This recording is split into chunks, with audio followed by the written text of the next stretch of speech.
The future of connectivity is here, where the flexibility and ease of mobile works hand in hand with the reliability, security, and speed of the internet.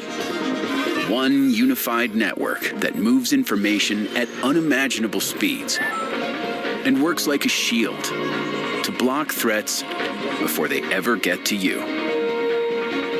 That's powerful enough to run smart cities, yet simple enough to manage all the things that matter to you. Introducing Spectrum One.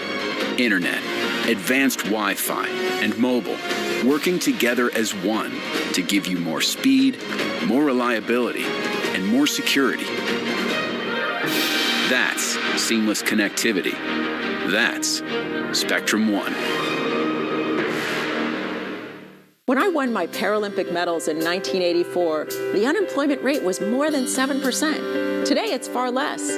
Yet 80% of people with disabilities, just like me, are still out of work. It's time we stopped focusing on what people can't do and invest in what they can do. People with disabilities are persistent, driven, and capable. It's time to look closer at how we hire. Visit nod.org/lookcloser.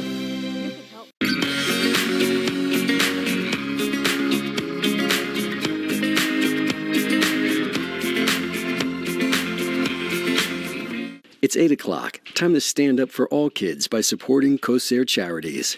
I'm Lachlan McLean, but we'll start this hour off with your Spectrum News in 90. The UK student accused of using racist slurs against a black student plans to withdraw from the school. An attorney for Sophia Rosing says the UK senior plans to leave the university by tomorrow.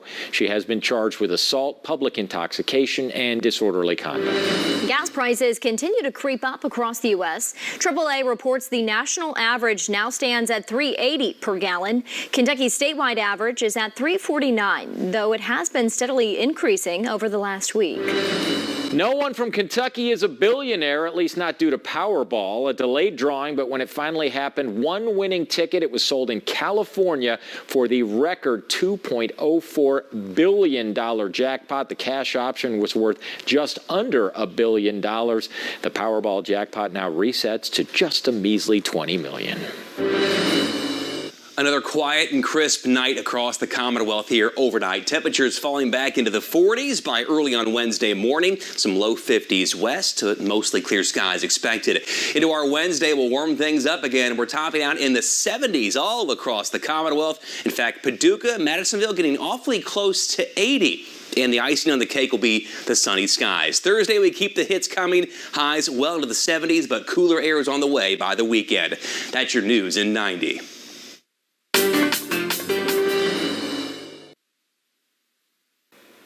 We continue our coverage of Decision 2022 tonight here on Spectrum News 1.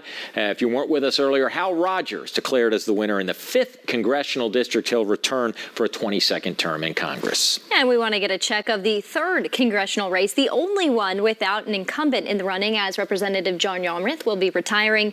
This is the seat that represents Louisville. We find our Spectrum News 1's David Williams, who is at the Louisville Democratic Watch Party, covering both Morgan McGarvey, the 3rd Congressional District candidate for the Democrats, as well as the Louisville mayoral candidate, Craig Greenberg. Hey, David. Good evening to both of you. Yeah, this is a big watch party. We are at the Galt House in downtown Louisville, and as you can see behind me, there are hundreds of people that are here in support of both Morgan McGarvey and Craig Greenberg. Now, Craig Greenberg, he wants to be Louisville's next mayor. He is actually new to politics. He is a businessman. He started and founded the 21C Museum Hotels in Louisville. He was also shot at earlier this year in Butchertown. He wasn't hurt when a bullet got close enough to graze his clothes. Meanwhile, this is also a party for Morgan McGarvey. Now, he is running for that seat you just talked about, and he has been in the state legislature for some years now. And I talked to people here who are very closely watching both of these races with both McGarvey and Greenberg, and they are keeping a very close eye on that. So in terms of how the mood is here, I would describe it as, well, quite frankly, a party. You can probably see or hear the music. You can see the smiles on people's faces. And just a little while ago, there was a dance team that was here, the Young Prodigies, who performed on the stage. So people here are exuberant. They are excited. One lady told me she was very excited and thankful to be here. So people are keeping a very close eye. The energy in the room, as you can see, it is pretty electric. There are smiles all around. People are excited, and they are very closely watching the results as we are. So as those results come in, we will, of course, have more for you. But now we are live in downtown Louisville. I'm David Williams for Decision 2022. All right. Thank you, David, for that coverage from Louisville. And we have a team out in Bowling Green. That's where the watch party for Rand Paul is going on, as well as for Brett Guthrie, who you see is there speaking now. That race has not been called by... The Guthrie race has not been called. The Rand Paul race has been called. And frankly, we expect Rand Paul to speak any minute now. He was originally scheduled at 8 Eastern, 7 Central. Instead, they've brought Brett Guthrie to stage. As Amber said, his second district race has not been called yet by the AP. And so we will bring you coverage from Rand Paul when he does take the stage, as that race has been called by the Associated Press. But for now, we're continuing to keep an eye on what's going on there at that watch party in Bowling Green. Meanwhile, in northern Kentucky, a huge story with the lines of people, 2-hour-plus lines to vote at certain locations there in Kenton County. Really, some crazy video here. Our Spectrum News 1's Sam Neff has that story. Well, here at St. Barbara Roman Catholic Church in Erlanger is one of the longest voting lines I've ever seen. And to see yourself, just take a look at this video. The line wrapping all around the parking lot. People telling me they've been waiting here for longer than 2 hours. And everyone who got in line before 6 o'clock will get the chance to vote. But after that, no dice. And I'll bring in one of the voters here who's been waiting for quite a long time, just getting ready to finally get in here. Dan Nolan. Dan, how long have you been in the line for? I got here about 3:45, so about two hours, 15 minutes or so. I tried to come this morning about 8, and the line was already around the building, and I gave up, so I came back. Yeah. You're just about to get in there. Your friends are holding your spot for you right now. That's got to feel pretty relieving to know that this is finally over. It's worth it to wait. I mean, it's not too bad. It's probably worse in other places. Yeah. I know some people would take a look at this and might just drive off in the other direction and say, nope, I'm not waiting in that. Why was it important for you to kind of stick this out and make sure you get the chance to vote? There's important issues this year. Kentucky's more important than people seem to give it credit for. So, you got to come up and do your thing here. Absolutely. Well, Dan, thank you so much. I'll let you get back to your spot in line, but thanks for joining me here for a second. And that's it, folks. You've seen people here waiting for more than 2 hours just to have the chance to vote. We'll be here and have updates throughout the evening. For right now in Erlanger, I'm Sam Neff, Spectrum News. All right, thank you, Sam. And then that was a recorded story. If you follow Sam on Twitter, he posted just about 10-15 minutes ago. That line finally ended. Everyone in line was able to get in and vote around 7:45 Eastern time. That line finally cleared, and the folks in northern Kentucky got their ballot counted. Obviously, that's not that long ago. And when you think about those kinds of things, as long as people are in line by 6 o'clock local time, they're able to cast a ballot. So it does take a while to actually get these results throughout the night. But we are seeing some results trickling in. We want to send it over to the touchscreen for our Mario Anderson, who is tracking all of those results as they come in. Hey, Mario. Hey, Amber, and also Lachlan. Yes, and we are going to be bringing you Rand Paul's victory speech from Bowling Green here shortly. But in the meantime, we'll show you what we're seeing here on this touchscreen as it relates to the expected vote that we're seeing coming in from the Associated Press. And we'll show you right now that with about 12.5% of the expected votes so far, we're seeing that with the AP calling the race for Rand Paul at this particular time, we're seeing about 128,000 votes here for Rand Paul, making up about 59% of the vote against the Democrat Charles Booker. Now, we'll actually show you some of the counties across our state that are reflecting this vote. And we'll start up in northern Kentucky area, and we'll show you actually Pendleton County, which shows that almost 80% of that vote went to Rand Paul there compared to Charles Booker, who brought in around 21% there. But then just above Pendleton County, we'll show you in Campbell County, that actual county is showing at this particular moment with 29% of the expected vote going towards towards Charles Booker. But again, this vote will change as those totals do start trickling in throughout the evening. But we'll also show you another part of the state. We'll actually go out to the West Kentucky, where those polls closed not too long ago, and show you what we're seeing here. We'll start first with Graves County. This is showing with Rand Paul with 82% of the vote compared to the Democrat Charles Booker. Again, about 1,900 votes for Rand Paul out in Graves County, West Kentucky there. Another area right next door to that area, Marshall County as well. We're seeing that Rand Paul, again, a commanding lead there. But that, again, is showing just 8% of the vote in that particular county. But that is a race that we're going to be continuing to track in as those vote totals come in to see what the final vote totals there are in that race. But we will be tracking many more, including the U.S. House races this evening. There's 6 of them that we'll be sharing those results, along with many others throughout the evening. But for now, we'll send it back to you, Amber and Locke. All right, Mario, thank you. We appreciate you continuing to track that. Coming up after a quick break, we're going to have our political analyst, Nick Storm, breaking down all the latest findings as these results continue to trickle in, Locke. And when acceptance or concession speeches happen, we'll take you to many of those as well. For more on Decision 2022, including up-to-the-minute election results, be sure to download the free Spectrum News app. It's available right now in your smartphone's app store.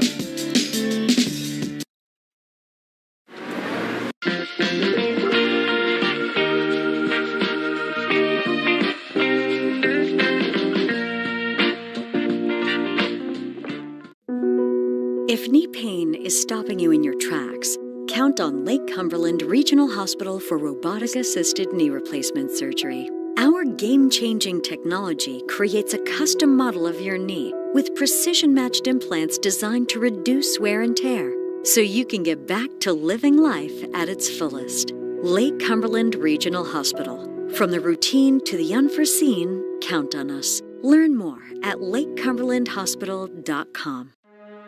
PanCan Patient Services. Hi, my father just got diagnosed with pancreatic cancer. I don't know what to do. Don't worry, we'll fight this together. Tell me a little more about your dad. PanCan provides free personalized information and resources for all those fighting pancreatic cancer. A job we've always done and the job we'll continue to do. To learn more, call PanCan's Patient Services. There's a place to share gossip about the office party fun, and a place to share the story you tell everyone. There's a place to share a laugh about when things went wrong, and a place to share the video of you dancing to your song. There's a place to share spare change, lunch, and your time. But we could all be better at sharing how we're feeling inside. 76% of employees have struggled with at least one issue that affected their mental health. When you share, you're not alone. Jose works on a farm. Safety is important. His boss calls 811 to determine where it's okay to dig. This protects Jose from hitting an underground line and from serious injury. Because Jose can't tell exactly where or how deep the lines are, he doesn't dig until 811 tells him it's safe. The most important thing is that Jose works safe and goes home to his family. For more information, visit farmsafe811.org. A message from the Pipeline Operators for Ag Safety Campaign. Customers.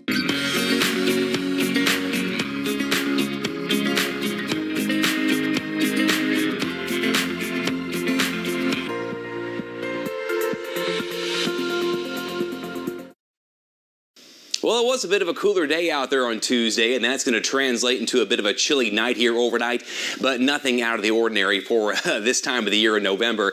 Temperatures falling down to 43 overnight in Irvine, same thing in Lexington, 41 Danville, right around 45 Mount Vernon, and up toward Ashland, you'll drop to right around 42. Heading to our early morning hours on Wednesday, clear skies overnight continue into Wednesday morning. An easterly wind continues for the first half of the day, but notice winds starting to turn a little more southerly later in the day. That's going to help to warm our temperatures up a bit more compared to where we were on Tuesday.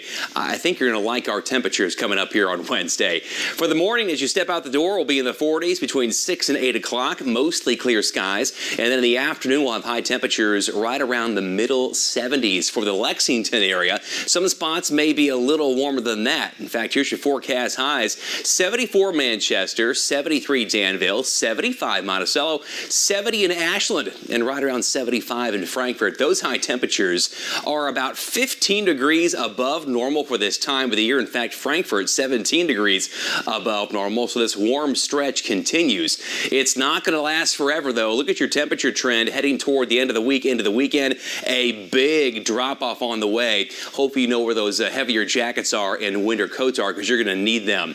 We'll talk about the 7-day forecast and the impacts from Tropical Storm Nicole coming up in a bit.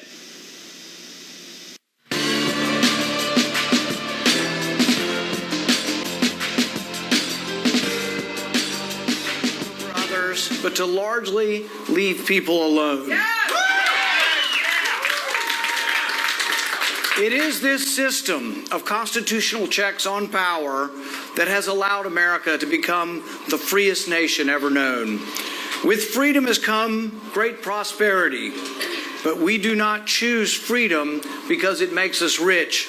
We choose freedom because it's a part of our very nature. America is not only the richest country in the world, but we are also the most generous. Private charity in America is unrivaled worldwide. Why? Because we truly believe we are our brother's keeper.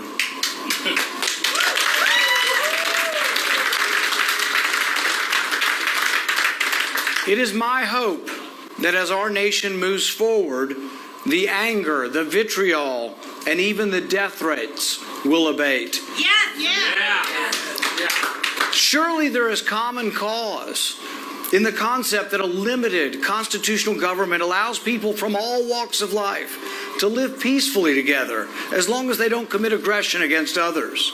Surely the concept of local rule can allow cities and states to express their social mores in a varied fashion. The genius of federalism is that while we are bound together as one nation, we are still free to express ourselves and our significant differences state by state and city by city.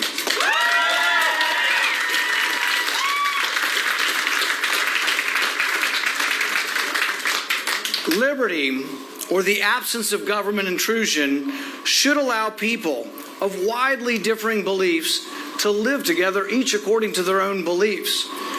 To preserve this liberty, we must especially defend the freedoms that our founding fathers thought important enough to put right up front in the Bill of Rights. The freedom of speech, the freedom of religion, the freedom to associate with whomever we please. While the First Amendment doesn't prohibit private censorship, our founding fathers did prize free speech. One can only imagine our founders' reaction to the government actively engaged with private enterprise to censor speech. To protect free speech, Congress must, absolutely must, prohibit government collusion with big tech.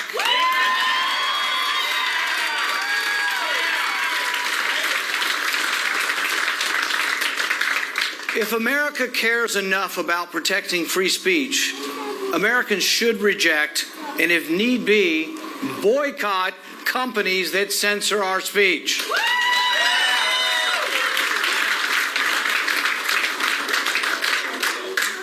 Truth, whether it be scientific or political, can only be determined by disputation, by argumentation, by convincing others, by voluntary acceptance. But the greatest originator of misinformation is the U.S. government. The greatest disseminator of misinformation cannot be the arbiter of truth. Both left and right need to wake up and acknowledge that government should never be allowed to create any entity that even remotely resembles a ministry of truth.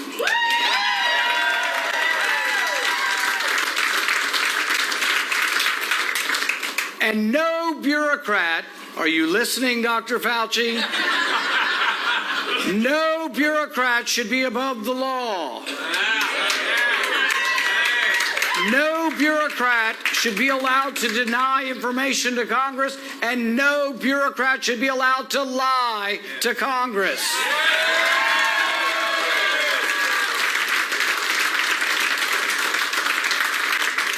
When I return to the Senate, as chairman,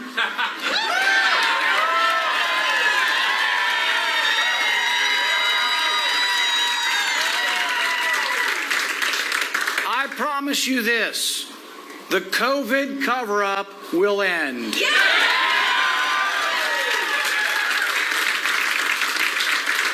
And I promise you this, I will subpoena every last scrap of paper from our friend, Dr. Fauci.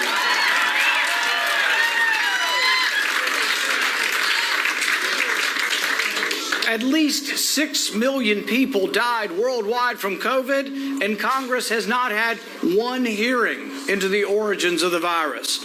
As chairman, I will not only hold Dr. Fauci accountable, we will finally investigate why your tax dollars were sent to fund dangerous research in Wuhan, and we will make sure it never happens again.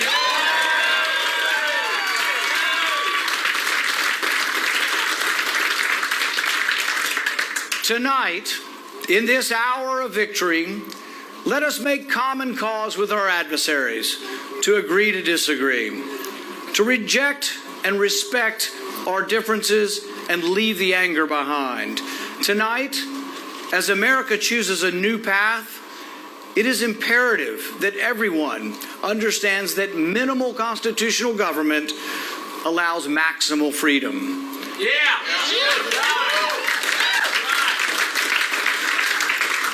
Liberty should bring people together because each and every citizen is left alone to enjoy their own personal freedoms.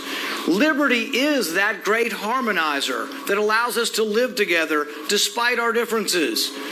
So as we savor our victory, let us remember that tonight is really a victory for everyone who holds dear and cherishes their God-given liberty, the liberty that makes America that shining beacon of hope to the entire world. Thank you.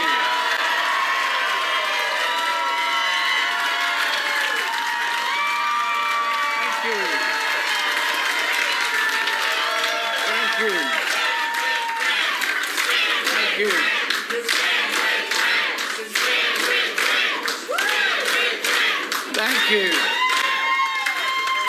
Thank you all for coming. Thank Congressman Guthrie for being a part of this celebration tonight, and all the others, newly elected Representative Duvall and others, and all you came.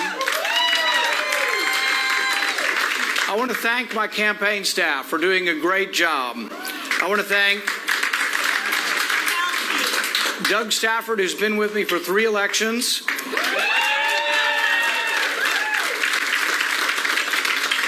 The entire staff, Jake, Kelsey, Marianne, Kaylee, Rob, William, Ryan, Mary Beth, Micah, Christina, who was injured and may have broken her arm getting ready together, but still here tonight.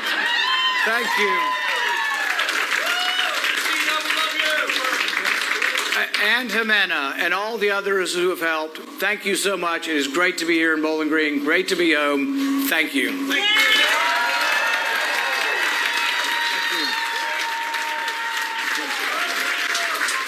You were listening live to Republican Rand Paul as he had his victory speech in Bowling Green there. And now we'll get to you some more other results that we're seeing across the state. And we're seeing a new AP projection showing that Andy Barr, the 6th District Congressman, will retain his seat in Congress and will serve another 2-year term representing the 6th District and 19 counties within the state of Kentucky. I've got Nick Storm here, our political analyst, to kind of weed through the numbers as you see them coming in this evening. And this particular vote with Andy Barr showing about 46% of the expected vote. I think the most surprising part of this is the gross number of votes that Jeff Young has been able to receive in this, probably reflective of a number of Democrats voting in, just pulling that straight Democratic ticket and adding to those vote totals. Remember, Jeff Young is actually on Twitter this evening asking for donations to make up for going into his own pocket. He wasn't able to raise enough money to compete in this race.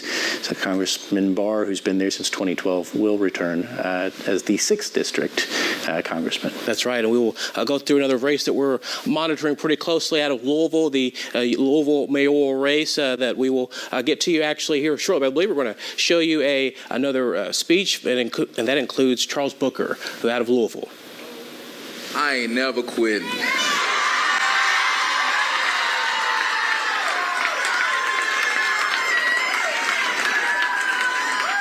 So we gonna make noise for the Commonwealth of Kentucky right now. If you believe Kentucky is worth fighting for, let me hear you make some noise. That's right. If you believe our lives are worth fighting for, make some noise.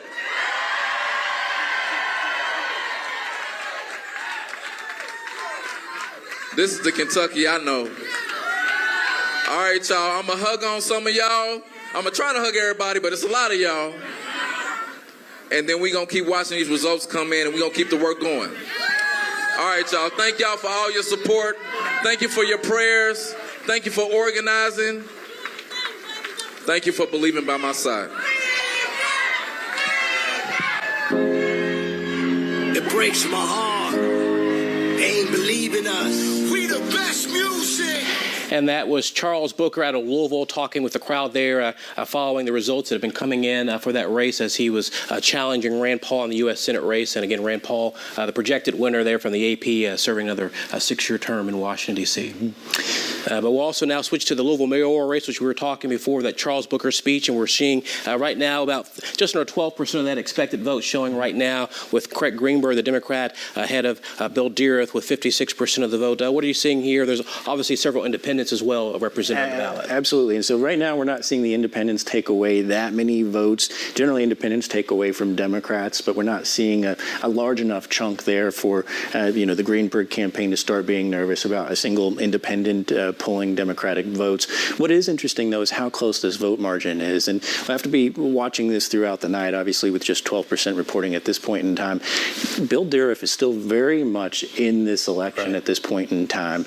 And Craig Greenberg, with Democrats in general, with more than 100,000 Democratic registered voters in the city, have on paper the advantage here. And so if Greenberg is unable to pull this one out, it won't be because he didn't spend enough. He spent $1 million on television. He's a lot of that of his own money as well. A lot of that of his own money. They put another $40,000 of TV ad buys here in the last few days. So they're all over the television. They're probably at least 2-to-1 outraising Bill Deareth. But the unpopularity of Greg Fisher might end up being the story. And Bill Deareth has been serving as the Jeffersontown mayor for the last 12 years. And over the last 30 days or so, this race has tightened up, at least with a lot more attention, but a lot of those dollars being infused in both those campaigns for sure. Absolutely. And we'll have to watch this right now. Some of the inside politics on this one could be a 10, 12,000 vote difference separating these two all the way up to the end of the night. So we'll see what happens. Well, that sounds like a plan. And we'll continue to track the results as we see them continue to pour in. But for now, we will send it back to Lachlan and Amber. And just to recap what we know thus far, again, Hal Rogers called almost right away after the polls closed in the state of Kentucky as the winner in the 5th congressional district. Rand Paul, the AP says, is going back to the U.S. Senate for a third term, beating Charles Booker. Although our Jacqueline Powell is we just played a little bit of that Booker speech. Our Jacqueline Powell's covering it, and she's tweeting saying that in that speech, he said he is not conceding yet. He says the race has been called prematurely, and he's not ready to call it. He was just kind of addressing his supporters, so that is an angle we'll have to continue to follow. It sounds like he kind of said no matter what the results may be, as he continues to watch those results trickle in, that he is not giving up. So it sounds like something will be on the horizon for him down the line, no matter what it may be. And we are working on getting a lot of different things. That U.S. Senate race was one of the first ones called, obviously. It's been called the 6th congressional district for Andy Barr as well. As these results start to come in, we're starting to get a lot more from Fayette County. I'm waiting for it to kind of populate on my page here. But those Fayette County was actually very delayed in getting their results reported on the primary, and a little bit of the same issues tonight, but they did finally just drop a bunch of results, and we are awaiting potentially a concession speech in the Lexington mayoral race. Again, we were not saying that yet, but that's what we've been told, kind of give you a heads up. So we'll keep an eye on that. But again, 2 congressional races called already. Hal Rogers and Andy Barr reelected as incumbents. Rand Paul reelected to the Senate.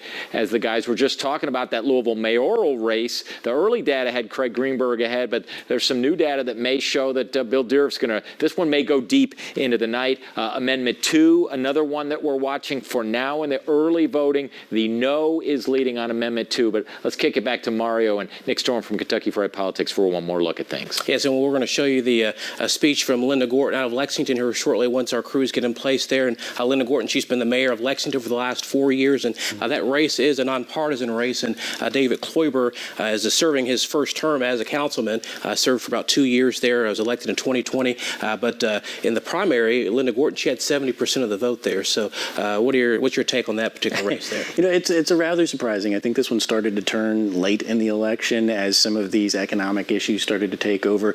And the other thing to watch in this one is the violent crime rate. And this race became a lot about violent crime late in the election. Obviously, Louisville had issues with violent crime, still has issues with violent crime. That violent crime is migrating over to Lexington as the murder rate increases. You know, generally it's incumbents that take the blame for this, and I think that's sort of what we're seeing tonight. I think so, and many people are watching the races, and public safety is a big topic for a lot of campaigns across the state, whether it's the local mayor's race or even on the federal level. Sometimes those more things that we'll be following here for sure as those totals continue to trickle in. And then again, we'll have a portion of Linda Gorton's speech as she has her speech, and we're hearing right now that her crew is ready. She's taking the stage in Lexington to deliver her victory speech as the projected winner of Lexington mayor. I'm very proud of the mayor. Lexington said decisively tonight that they want a leader with experience and knows how to do things and has a track record of getting things done, and Lexington got that mayor tonight. So without any further ado, I will introduce our chief of staff, Todd.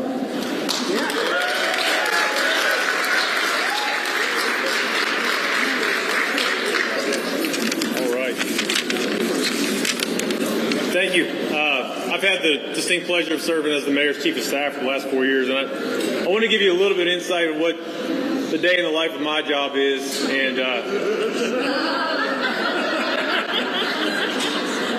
it'll be mostly good, I promise. Look, I've worked with a lot of tough leaders. I come from the airborne infantry world. I've seen most of them and their toughest for up the stage, but I'll tell you what, I'll put this mayor as one of the toughest leaders up toe-to-toe with anybody I've seen. She's taken it all. Challenges, unforeseen, unprecedented in this city, across the country, the criticisms that come with it, and rolled right through it, plunged straight through it. I'll say I've learned more about leadership and strong leadership from this tiny, sweet little lady who comes in calm and smiling every day, won't start a meeting until she's calmly greeted everyone, made sure everyone's comfortable, introduced themselves, and then says, hit me with it. How bad is it? How are we going to get through it? What are my options? Very few people do that. Just telling you across the board, that is something very special and very unique. What I'd say about this city is we're very lucky to have a mayor so grounded in her principles and always has the best interests of this city in the top of her mind above anything and anyone else. It's my job day to day to lay out the hard choices, some of the most consequential decisions she'll make, any mayor would make. And I'll tell you every single time, without hesitation, when political expediency takes a different direction than the best interest of Lexington, she's choosing Lexington every single time. Every single time. That would make my job a lot easier if she would choose that expediency sometimes. But her interests in Lexington and her own personal ambitions are always secondary. It's very rare in a moment that we have a mayor who rises above party politics and this political divide and the environment we're in. She's able to separate the sound from the noise, that she can stay focused on what really is best for Lexington. You know, it wasn't that long ago we were having this conversation about, are you really sure you want to do 4 more years of this? Normal times, this is a no-brainer. We're rolling the re-election campaign up, but this is unlike any time any mayor's ever faced. And I said, you've got to get there on your own. If you're ready for it, we're there with you. And you said, you know what? There's so much more good to do. She came back and said, you know what? Let's do it. We needed Linda Gorton during those uncertain times. We need her for the road ahead as well. That's why I'm honored to introduce our current mayor and our mayor re-elect.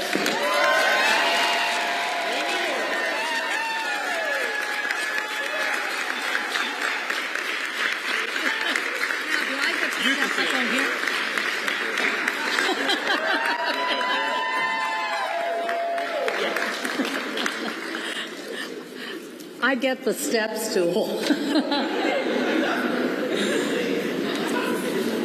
So, thank you very much, Tyler and Jared. Where did you go, Jared? Appreciate your introductions and both of you, your leadership.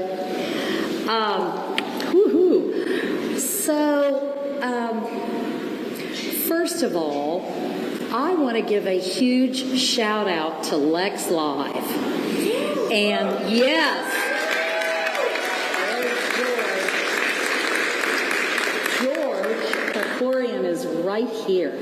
And I did not know you were going to be here. This is your place. Thank you so much.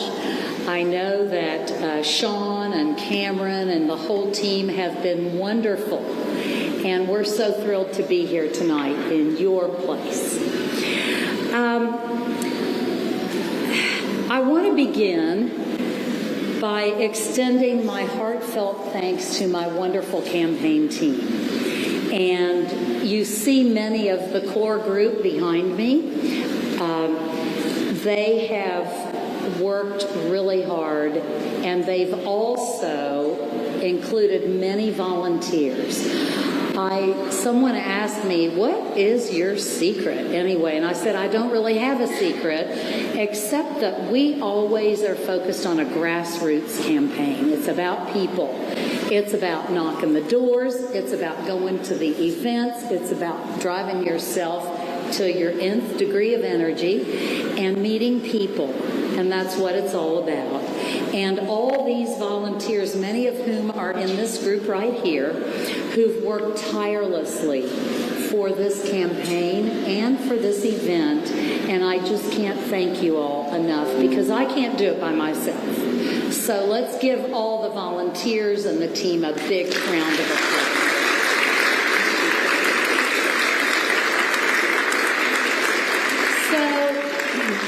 So tonight is also a time to make public the many private thank yous that I say to my amazing husband, Charlie.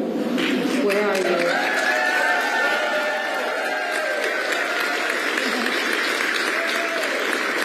Charlie is my rock.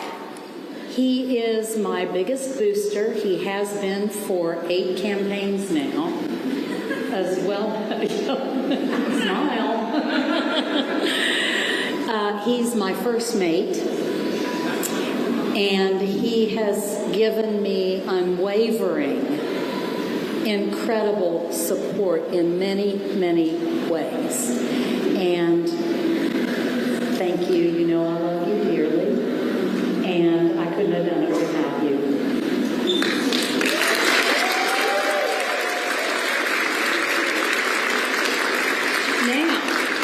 My children and grandchildren. So this is very interesting and exciting for me. My children have continued to support me through all these campaigns. They encourage me. They cheer me on from their far-flung homes. They're both in military families. So tonight we have my daughter-in-law here and 2 of my grandchildren. My son and their 3rd child are still out at Fort Leavenworth, Kansas, where he's in school. And on FaceTime, we have my daughter and her family who are in Alaska with the Air Force. And they're right there on FaceTime, or on at least something.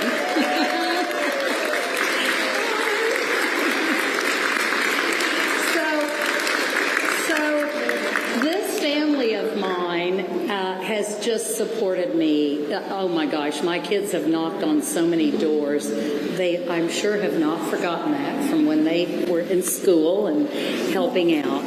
but family's everything. And they've been here for me in many ways, however they could. So, of course, this victory really belongs to all of you. I mean, look around this room. We have people from all walks of life.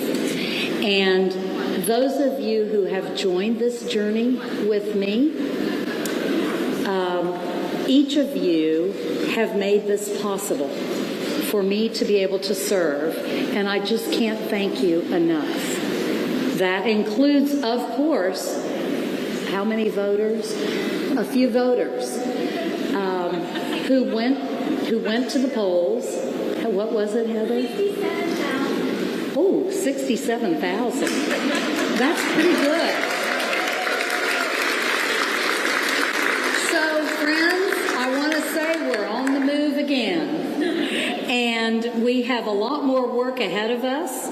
And I'm so gratified for your votes and your support, for those of you who brought me food, because there wasn't a lot of cooking going on at home. It is truly the honor of a lifetime to have your trust as your leader as we work together for the next 4 years. And I do consider it a great honor to keep our focus on service to people. This is what government and a mayor should always be, is serving people.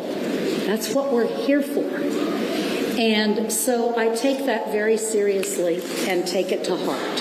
So the past 4 years have arguably held the most difficult challenges we have faced in many decades. The global pandemic, racial unrest, a wildly unpredictable economy. Erin, back there, she's my finance commissioner. The courage and creativity of our community here in Lexington, in the face of unimaginable hardships, has pulled us out of the worst of it. We work together through partnerships involving people from every corner of this community. And that's what it took.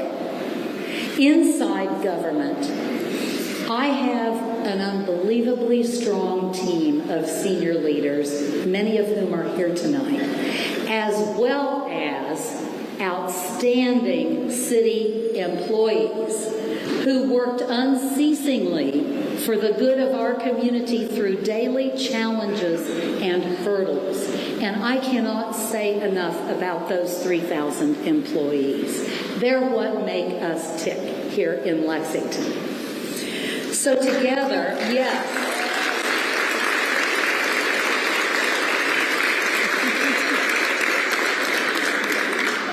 So together we've come through all of this as a strong, resilient community with our best days ahead of us.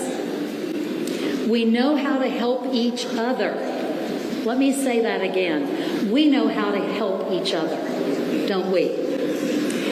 And we see hopeful times ahead as each of us continues to work for the greater good. We work for the greater good. Whatever challenges are ahead, and we don't know what they are, right?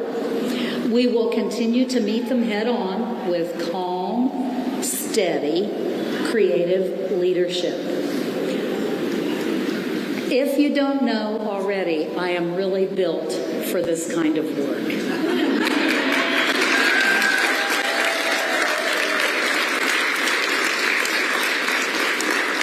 With your help, we will shoulder any burdens that come our way. We have already proven that. Just as during these past 4 years, it's our great fortune to live and work together in our unique, beautiful, wonderful community, where we give those who need a leg up,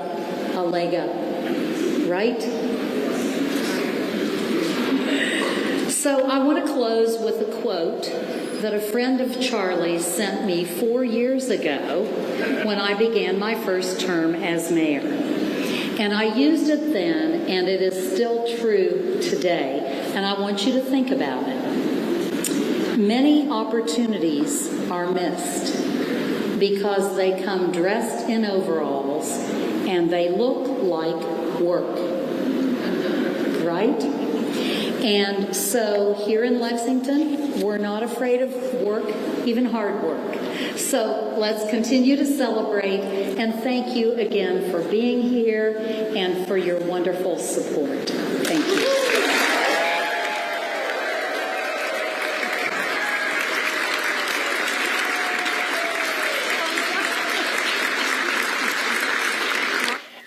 And there you go. You were listening to Linda Gorton out of Lexington with her victory speech as she will serve another 4 years as Lexington mayor. And we'll show you some of the races that we're seeing that are being called by the Associated Press. And we start out of Louisville, where Democrat Morgan McGarvey, according to the AP, is the projected winner in that race, picking up about 65% of the vote against the Republican candidate Stuart Ray. And Nick Storm, you're here with me. What are you seeing from these numbers as it's coming in from the Associated Press? You know, this race was almost failure to launch by Republican Stuart Ray. I think he was probably promised a little bit more support than he ended up getting.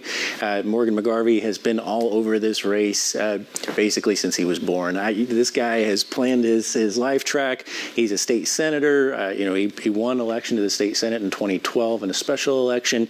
Worked his way up to be the Democratic leader of the state senate, where he talked a lot about Louisville issues, all of that in a bid to get to where we are at today, with McGarvey replacing John Yarmuth in Congress. And Morgan McGarvey will go on to represent Louisville in that 3rd congressional district in Congress. That's right, and John Yarmuth has been in that position since 2007, and yes, once he announced his retirement, shortly thereafter, Morgan McGarvey announced that he was ready to replace him. They were together for the announcement. That's right. It was a day later. Yarmuth did give the heads up to Morgan. Morgan had a full campaign website built. He was ready to roll. He took basically no chances in this. He's been out knocking doors. He's put out mail. He's done everything that you expect somebody to do to sort of run away with a race, and I think that's what we're seeing tonight. Obviously, this was a different sort of election than we're seeing over in the Louisville mayor's race, where there's some other issues at play there. I think this one is more representative of the overall district. I think Republicans know, too, that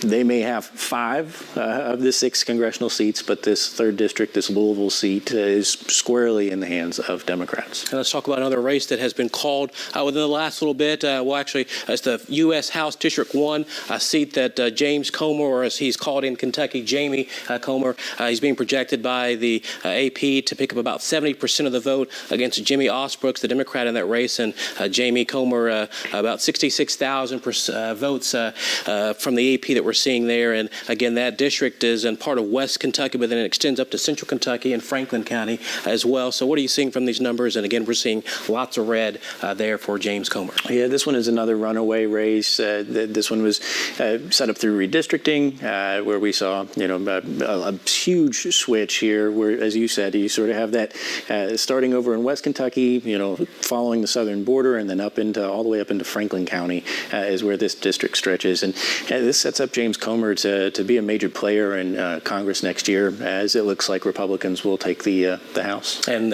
James Comer is efforting to be the next chairman of the Oversight Committee in Washington, so we will see what happens with that. But we're going to continue our live coverage with our teams out in the field, and we'll go to Ashley Brown, who is at the Morgan McGarvey campaign in Louisville, and Ashley has the latest. All right, the party is really picking up here. Supporters are cheering, clapping as those votes start to come in those numbers. It looks like McGarvey is up 65% against Republican businessman Ray Stewart. And let's see if he's coming up on stage now. That's not him just yet, but we'll check back in with you guys. He should be heading up to make a speech pretty soon. For Decision 2022, I'm Ashley Brown. Yep. Ashley, thank you. Of course. Yeah, there we go. Team coverage all across the board. Mario, we're just tossing it back and forth between each other, but Locke and I are just going to kind of give everyone a little run through. If you're just checking in with us for the night, key races are starting to be called across the state. We want to give a run through of what's been called. The U.S. Senate race has been projected for Rand Paul by the Associated Press, the 1st congressional district for James Comer, the 3rd for Morgan McGarvey. That's where Ashley Brown was just covering his watch party there. The 5th for Hal Rogers and the 6th for Andy Barr. And then the Lexington mayoral race for incumbent Mayor Linda Gorton. And we have seen a couple victory speeches. You just saw Linda Gorton, the Lexington mayor, earlier in the hour. We showed you Rand Paul. A couple interesting things he said. Obviously, a lot of talk about Anthony Fauci. He said no bureaucrat should be allowed to lie to Congress and, quote, the COVID cover-up will end. He also said he hopes anger and vitriol will abate. Good luck with that in today's political climate. And then we did hear a speech from Charles Booker. It was not a concession speech. No. It was a speech that said he has not given up. And our reporters are on the scene saying he feels that race has been called prematurely. But again, the AP is calling Rand Paul returning for a 3rd term to the U.S. Senate. And when we were talking about him wanting to target Dr. Anthony Fauci, if Republicans do take control of the U.S. Senate, he would be a chairman that could get that power to subpoena Fauci. So that could be pretty interesting. Actually, we're hearing that the current 3rd congressional representative, Representative John Yarmuth, who will be retiring, is speaking now. Here he is. Of course, tonight is about me. And honestly, it never really was. A lot of my colleagues, especially after they've been in office for a while, they struggle with hard decisions, competing interests, competing values. All I ever had to do was listen to my community and Louisville, and you were not subtle. You demanded justice, you demanded equality, you demanded a government that stood for working people to get a leg up, not one that enriched the wealthy and the powerful. I've fought hard to deliver wins for your values. You deserve a congressman who will fight for you. You deserve a champion. And Louisville, you just elected one.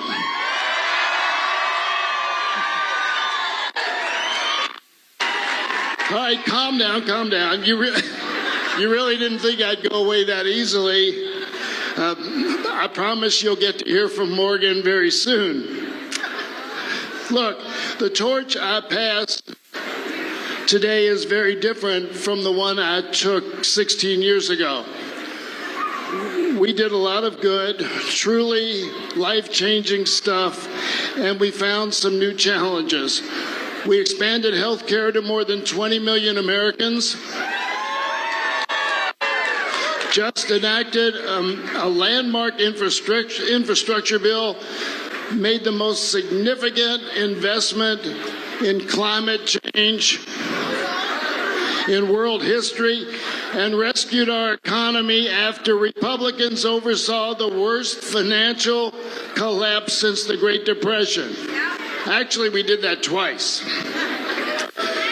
We've also seen people of color, Black Americans in particular, reach heights that have been unfairly denied them for the entirety of the American experience. We've seen gains for the LGBTQ community that were unimaginable just a few years ago, and major advances for women in the workplace. In response to all of this progress, we've also seen a regrettable backlash, an alarming rise in overt bigotry, a new breed of hateful right-wing nut jobs, conning their way into elected office with hardly a peep from the Republican establishment. And here in Kentucky, we know why, don't we? Because our senior senator, their great enabler, decided he was willing to trade American democracy for right-wing judges and millionaire tax cuts. Mitch admitted that Donald Trump is the greatest threat to American democracy, And then he pledged to support him if he's the nominee for president. Think about that. He'll support the greatest threat to democracy.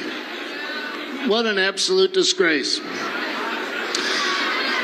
Look, I don't know if things are going to roll out nationally tonight, but I know this. For all we've accomplished in the last 16 years, the challenges in the next few years will be unlike any we've ever seen. Our community needs a champion. Good news, Louisville is a city of champions. We're the home to the greatest champion of all time, Muhammad Ali.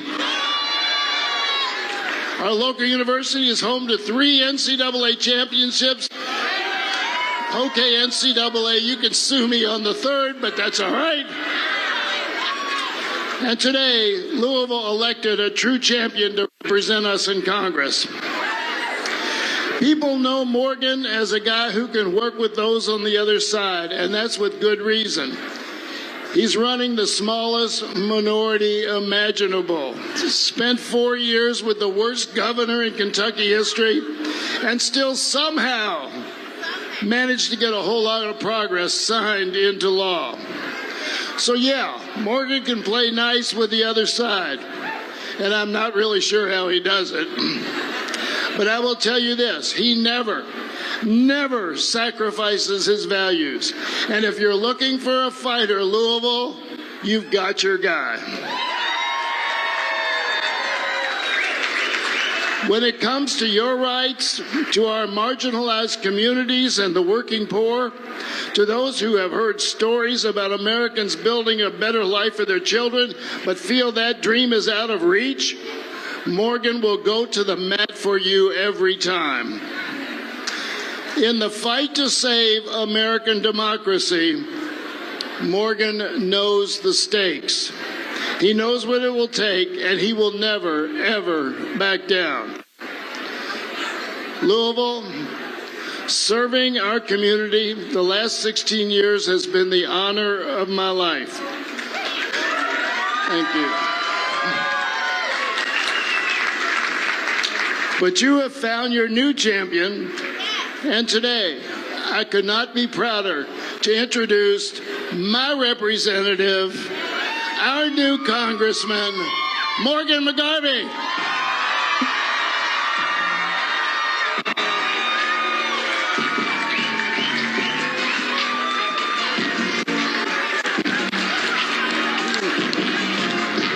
He's probably talking to the president right now. I don't know.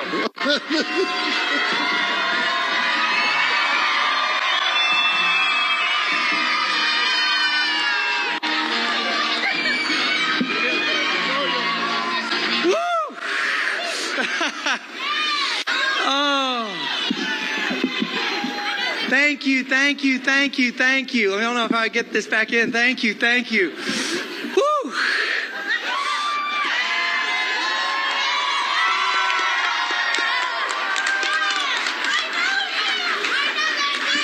Thank you, guys. Thank you. What an amazing night this is. What a tremendous honor it is to be the next congressman from Louisville and be our Democratic voice in Washington.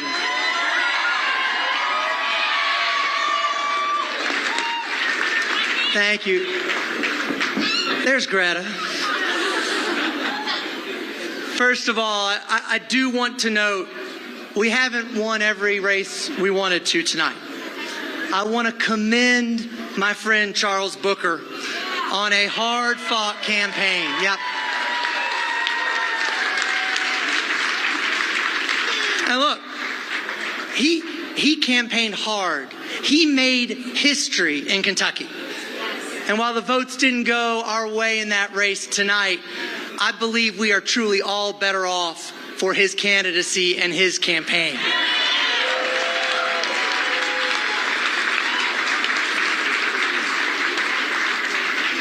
I also want to acknowledge my opponent, Stuart Ray. I just got off the phone with him. I can tell you, campaigns are tough.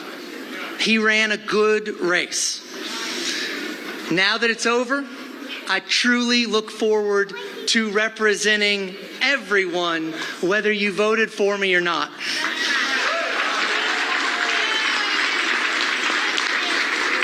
To paraphrase the old spiritual, from Louisville to Frankfurt and now to Washington, I am glad to be in your service one more time.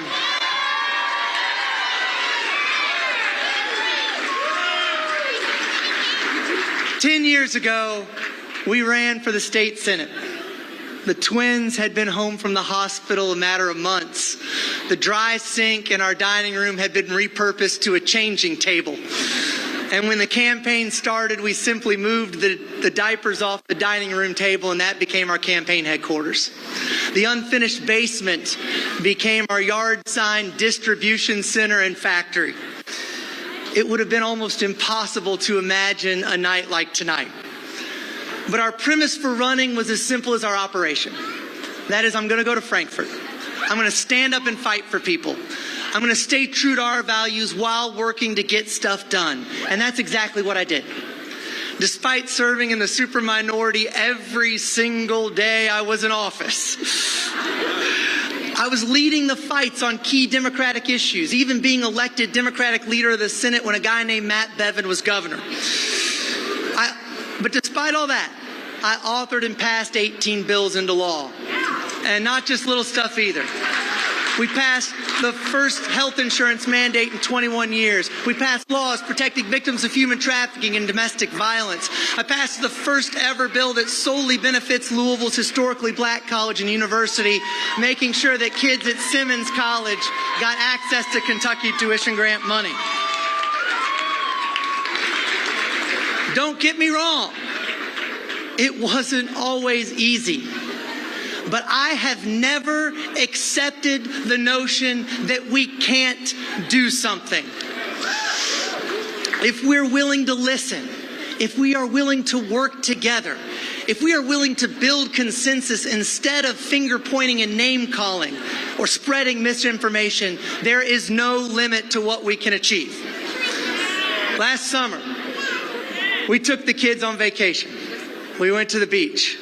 And in the ultimate dad nerd move of the century, I took them away from the pool to go to the Kennedy Space Center. It was awesome.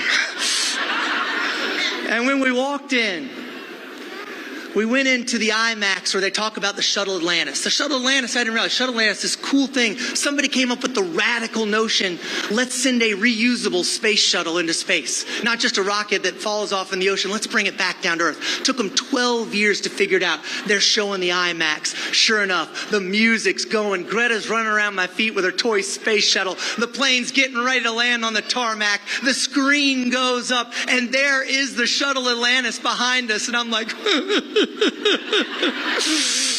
Because to me, that's it. That's what our government can do. We can build a reusable space shuttle. We can put a man on the moon. We can work with private industry and speed up the distribution of a vaccine in 9 months that enabled all of us to get back to our daily lives. Because when the will of the American people and the weight of our government get behind a problem, we can solve it. And we have big problems to solve. We still must continue to help people lower costs, starting with prescription drugs.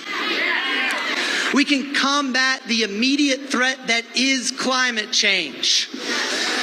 We must make sure that we as Kentuckians are at the forefront of this. We paid for the last energy revolution. We paid for it here. We led it and we paid for it. We paid for it with the majesty of our mountains and the lives of our miners. We should be at the forefront of the next energy revolution, creating good-paying green jobs right here in the energy center of the world. And our great governor, Andy Beshear, has done an amazing job on that front, bringing $7 billion in economic development to make us the electric battery car manufacturing capital of the country. We need a federal partner to build on that success. We can end generational poverty. We can ease hunger. We can create more affordable housing. We can finally make much needed investments in education, starting with examining the decades-old model of education. Let's start with public preschool, and let's continue to invest in our higher education. We can address systemic inequities and racism head on and make sure that everyone has an equal chance at achieving the American dream. There are times when this might not seem possible. We are waiting to hear results from around the country tonight. But no matter what happens, I want us to think about our challenges differently. My friend Joni Jenkins reminded me recently that if we win tonight, our job is to keep fighting for people and make a better tomorrow.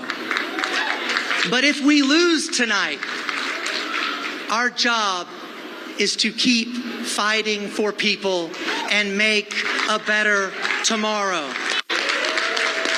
We don't get to vote for 435 members of Congress. We get to vote for one. And I promise to do my best to keep us moving in the right direction. The reality is, our American experiment has never been perfect. Our greatness comes from our continued willingness to work toward that more perfect union. I am so excited to begin this journey, but I wouldn't be able to do this without the help of so many who've been there for me along the way, many of whom are here tonight. I first of all have to thank my amazing staff and my amazing campaign team for all the work they've done over the last 13 months. They have run an amazing operation. I want to hear a big shout out for the men and women of organized labor for being our boots on the ground and creating the middle class here in this community and in this country. I've got to thank all of my family and friends, starting with my parents on the front row and everyone here, whether you put up a yard sign, whether you knocked on a door, whether you helped with the campaign, whether you even just watched the kids when we were busy. To all of you, thank you. I want to thank someone who's not here tonight. And for those of you who knew him, my friend David Haupt, while not physically present, is here tonight as well, and I thank him. I want to thank Congressman Awesome John Yarmuth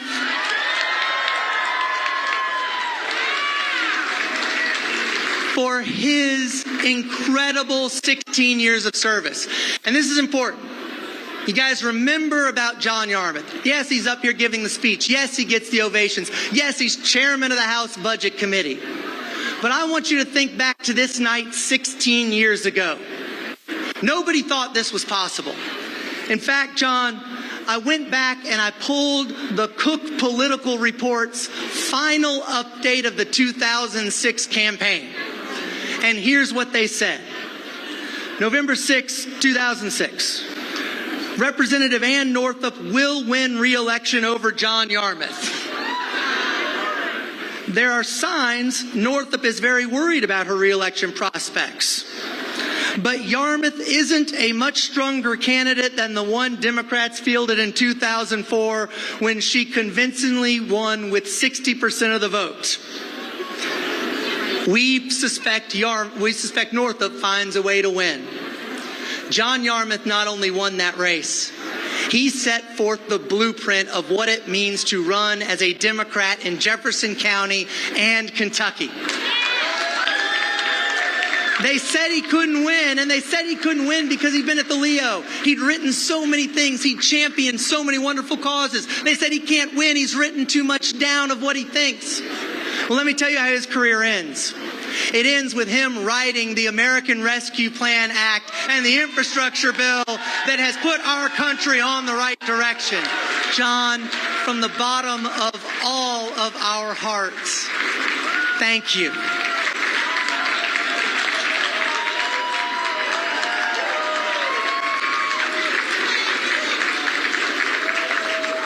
And last, but certainly not least, I want to thank my family. The reality is you do not run for office alone. This campaign hasn't been short. It hasn't been easy. Since we've started running, the kids have actually become eligible for vaccines. They've changed grades. Greta had a tooth pulled because she busted it out. They've all learned the importance of yard signs and knocking on doors. And then there's Chris. I'll tell you, of all the speeches I've given, of all the parts I've written, this has been the hardest. It seems perfunctory to thank a spouse. There is nothing perfunctory about Chris Danner McGarvey.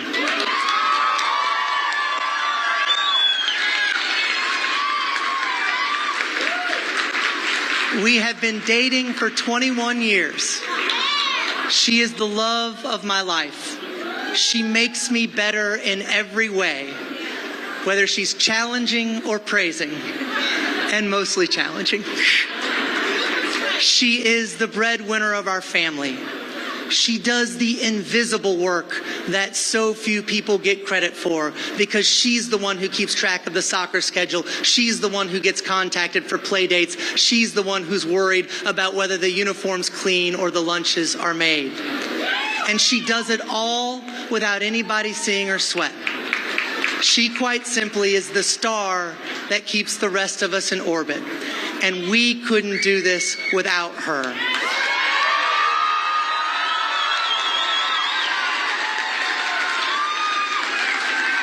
Thank you all for being here.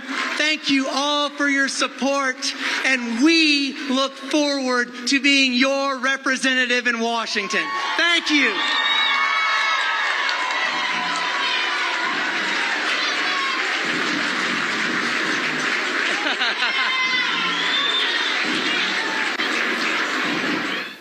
And you've been watching live coverage of the victory speech from Democrat Morgan McGarvey, who will officially replace John Yarmuth as representative of the 3rd District heading to U.S. Congress, now representing Louisville. And we want to tell you about some of the races that the Associated Press has been able to call while that speech was going on. First, starting with the 4th Congressional District that has been called for Republican incumbent Thomas Massie.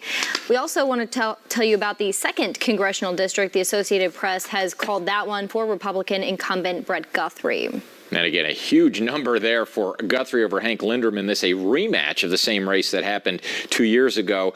Massie, again, able to win in his northern Kentucky district that actually extends all the way to Ashland and everything else, a huge district up there. Now, that means all 6 of the congressional races have now been called. All 5 Republican incumbents won. And then we told you about Morgan McGarvey. And then one of the early calls was the U.S. Senate race, the AP, saying Rand Paul, the incumbent Republican, did defeat his challenger, Charles Booker. But Charles Booker is saying he's not officially conceding, saying he wanted to see more of those results come in. Our Mason Brighton is on standby at the Booker campaign watch party. Mason, what was he saying in that speech, and has anything changed since? Well, things have kind of been the same ever since he spoke to a roaring and cheering crowd about 45 minutes ago. He says he's going to continue to watch these results throughout the night and kind of went into a few of the reasons why he believes that it was already called for his opponent, Rand Paul. This is what he said to that crowd. We're going to do our diligence and continue to monitor the results coming in. They still got to report Lexington. They haven't reported all of Louisville. We've done so much work in rural parts of Kentucky. And look, their assessment is based on the premise that a black man can't get support in rural areas. Now, Booker went on to say later on in that speech, quote, "If that ends up being the final result, just know I ain't ever quitting." Now, we're going to continue to watch these results as the Charles Booker campaign is going through the rest of tonight. Booker was not taking any questions from the media after he spoke with his watch party. For Decision 2020, I'm Mason Brighton. Mason, thank you. We appreciate that reporting there. We'll continue to follow that and see if Booker does say anything else later in the night. We also have been telling you about the races that have been called. We've also been watching some that still haven't been called at this point as the votes continue to come in live. Yeah, certainly two of the bigger issues. Statewide is Amendment 2, and then in Jefferson County, the Louisville mayoral race. Both those we will be tracking throughout the course of the night. But following all the races for us, our own Mario Anderson. He's in studio now with analyst Nick Storm from Kentucky Fried Politics. Hey, guys. Hey, we are continuing to track some of those race results that you were sharing just a few short moments ago, and we'll break down some of these totals that we're seeing, and we'll first start with the U.S. House District race number 2 with Brett Guthrie, the Republican, picking up 71% of that vote, representing about 22% of those expected vote that's been coming in. Again, that District 2, it actually covers 21 counties throughout parts of Owensboro, the Fort Knox, Bowling Green area. So a lot of areas that we're seeing here in the red, again, going for Brett Guthrie, again, picking up just under 72% of the vote. What do you see from there, Nick? You know, this is one of the safest districts in Kentucky's congressional map. Guthrie has held this seat since 2009. He's not really faced a serious challenger in a number of years. I think Brett Guthrie has this seat for as long as he wants to compete for it. That's right. He used to be in the state House for many years before going to Washington, D.C., and he's big on energy and tackling those issues in Congress. And the military as well. As you mentioned, he does have military districts in there, and he said that's a major part of who he talks to in his audience. And let's show another race that we want to update our viewers on across the state, and it was mentioned just a few minutes ago by Amber and Lachlan, U.S. House District number 4 out of northern Kentucky, where Thomas Massie, the Republican, there is picking up about 85,000 votes, about 64% of the expected vote in that District 4 race. And again, there's about 20 counties represented in that congressional district. What are you seeing here as Thomas Massie is the projected winner over Matthew Lehman? You know, this isn't super surprising. I think that there's, for the first time in a long time, Massie's faced an actual real Democratic challenger coming from the same area. They're both MIT grads. Lehman is also a businessman. So he presented an interesting case to counter Massie. But it wasn't enough in this very conservative district, which has only become more conservative through the redistricting process. Right, and Thomas Massie actually was a judge executive in Lewis County before moving on to Congress. But we'll actually just show you, we'll see a majority of red as we're seeing so far, but then the blue county there up, we'll pull this for our viewers so they can see this here, some of the projected total out of Campbell County, showing that that particular area, at least with just under 30%, voting in favor of Matthew Lehman. But then next door over in Kenton County, we're seeing, again, Thomas Massie there getting 52% of the vote there. So, again, a lot of red for the 4th district, but no surprise there from Thomas Massie. Exactly. And Massie was first elected back in 2012. This is one that we should keep an eye on, though, over time. I think this is probably a safe Republican district. But as we look at this, it'll be interesting to see if Massie remains in Congress. He is very outspoken basically about not liking Congress. Right. So now that he will be in power, more than likely, in Congress, it'll be interesting to see how he's used. I doubt, Mario, that he'll be a chairman of any committee. Yeah, he may not, but he's very open about being called Mr. No in Washington, D.C. from his fellow congressional members. So we will see what happens with the 6 congressional representatives in Washington as they advance to their next term starting in January. But we've got more team coverage to continue. We'll bring in Erin Kelly, who has the latest on the results that she's seeing from where she is in Louisville. What are you seeing out there, Erin?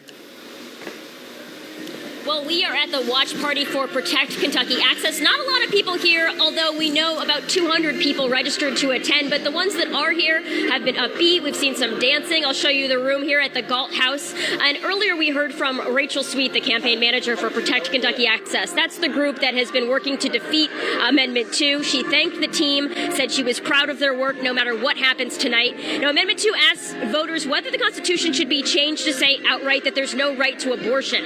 A trigger ban on abortion went into effect after the reversal of Roe v. Wade, and abortion providers are challenging the ban Supreme Court next week. But Attorney General Daniel Cameron says that this was basically a belt and suspenders approach, this amendment, that he believes that there is no right to an abortion already in the Constitution. Now, both sides on this issue say that they have been optimistic about the outcome, but right now we can't call it. We'll send it back to you for decision 2022. All All right, thanks so much, Aaron. Appreciate it. Just 25 words in that Amendment 2, but certainly could have a major impact on the state of Kentucky. And I believe we have some preliminary results. Again, this has not been decided yet. Just over half of the expected vote totals. Again, we don't use precincts reporting. We do expected vote. And right now, the noes have 55% to about 45% when you round it up to the yes on that Amendment number 2. And I know this is something that can be very confusing for people. In this instance, a no vote on Amendment 2 would mean that you want to keep the Kentucky Constitution as it is. What that would do is it would leave the abortion rights questions up to interpretation, as the abortion bans in the state are currently slated to go before the Kentucky Supreme Court. Now, if the yes vote were to gain steam and win, that would change the Kentucky constitutional language to say that there's nothing explicitly protecting a right to an abortion, which would make it a much more difficult or almost completely thwart any legal challenges to the abortion bans in the state. This is obviously something that a lot of people have an eye on, and something that, you know, while we're talking about the balance of power in Congress, a lot of people weren't paying attention to Kentucky all that much as expected. The Republican incumbents won their seats. The 3rd Congressional District stayed with a Democrat, though a new face. But this Amendment 2 is something that has the nation keeping their eyes on Kentucky tonight. And as Amber mentioned, that Supreme Court decision 1 week from today, or not decision, the appearance before the Supreme Court by both sides. But if the yes were to win, that probably, you know, would impact obviously what goes on there. But till early, just about half the expected vote in, and the no up by 10%. We're going to take a brief timeout, come back, check on your weather on the ones, and continue our election night coverage here. Decision 2022 rolls on Spectrum News 1.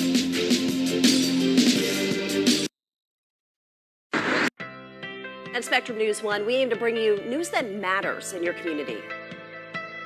We ensure you have everything you need to know, including the latest forecast before you head out the door. Plus, stories that inspire from across the Commonwealth. There are thousands of farmers. Thanks for waking up with us. I'm Kayla Moody. And I'm Mario Anderson, and here's a look at you. Your morning news, weekdays starting at 5 on Spectrum News 1. Also available on the Spectrum News app, exclusively on Spectrum. The future of connectivity is here, where mobile and internet work hand in hand to create one seamless network that works to automatically block threats. Powerful enough to run smart cities, yet made for you. This is Spectrum One. Internet, advanced Wi-Fi, and mobile, working together as one. That's seamless connectivity. That's Spectrum One. I was diagnosed at 65. 37. Earlier than most. Every 9 minutes, someone is diagnosed with Parkinson's disease. And every one of them can turn to the American Parkinson Disease Association. Visit apdaparkinson.org to learn more and show your support today. Oh, sweetie. Okay, you know what? Let's take off his sweatshirt. Get rid of pictures of him. You don't have to look at him. Goodbye, Dave. Mom, you don't understand. He's tagged in like 400 of my posts. I can cut out tags. No, that's not how it works. What is a tag? You don't have to be perfect to be a perfect parent. Thousands of teens in foster care would love to share their first with you. If you're talking, they will hear you. Why are we getting killed like this? Kyle's not here. Got caught drinking beer in the park a couple of nights ago. Really? Yeah. 0 tolerance. He's out for the season. Harsh. Hey, he knew not to drink. We've made that clear to all of our kids, right? No, not really. Bill, if we don't tell them what we expect and why they shouldn't drink, how are they going to know? Talk. They hear you. For more information, visit underagedrinking.samhsa.gov. You try.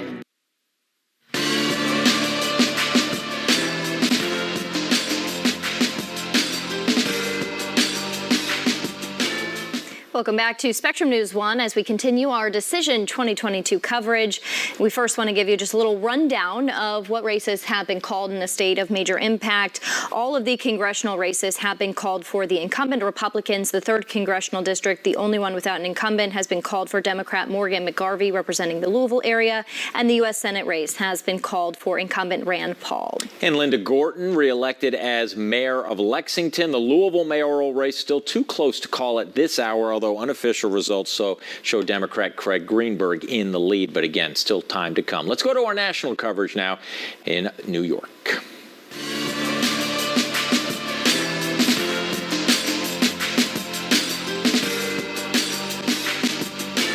Good evening. I'm Monica Pergament. Welcome to Spectrum News National Election Night coverage. It's now 8:22 in New York and 5:22 on the West Coast.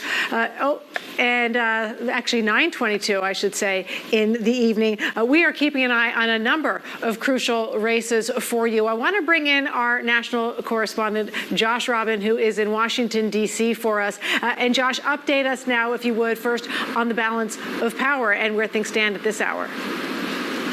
Sure, Annika. Good evening again. It is a very close situation that we have over the last couple of years in both the House of Representatives and in the Senate. For Republicans to take control of the House of Representatives, they would need to net 5 seats. And if you look at where it has been traditionally during midterm elections, that's very doable. Typically, between 1934 and 2018, actually, the party that's out of power in the White House won an average of 28 House seats. So they just need 5 in order to take over. Shifting over to the Senate, 35 seats there are up out of 100, for those who recall their civics class. 100 senators there are. 14 of those 35 are Democrats, 21 are Republicans. And right now it is 50-50. The Vice President, Kamala Harris, who is, of course, a Democrat, is the one who breaks those ties. There have been some races that have been called already for the Senate, none of them surprising. We'll talk about one of them in a little bit. Annika? Oh, right, Josh. Yeah, and we've also been keeping a close eye on the Senate race in Wisconsin. Lieutenant Governor Mandela Barnes trying to unseat Republican Senator Ron Johnson. Our Torian Small is in Wisconsin and just a short while ago filed this report. Good evening, Annika, from Neenah, Wisconsin, not too far from Republican incumbent Senator Ron Johnson's hometown of Oshkosh. I can tell you right now that the senator says that he is cautiously optimistic as we wait for the polls to close here in Wisconsin. In fact, he's in the audience now greeting several of his supporters here to watch the election results roll in. I've been following on the campaign trail this week, and he's telling me that he wants unity to be his closing argument in this election against Lieutenant Governor Mandela Barnes. He's making a pitch, an unusual pitch to independents and Democrats, hoping that he can make a way or inroads in a very small, shrinking, actually, crossover vote pool here in Wisconsin. We're going to continue to follow this race from Neenah, Wisconsin, and other races happening all over the state. But for now, I'm going to send it back to you, Annika. All right, Torian, thank you for that report. I want to bring Josh back in because we're also focusing on the Arizona Senate race at this hour. Democratic Senator Mark Kelly now versus Blake Masters. I was going to bring up those results, but bring us up to speed a little bit on that race, Josh, and what is at stake in that race, because it's a very close one. It sure is. I was actually in Arizona earlier this fall to report there.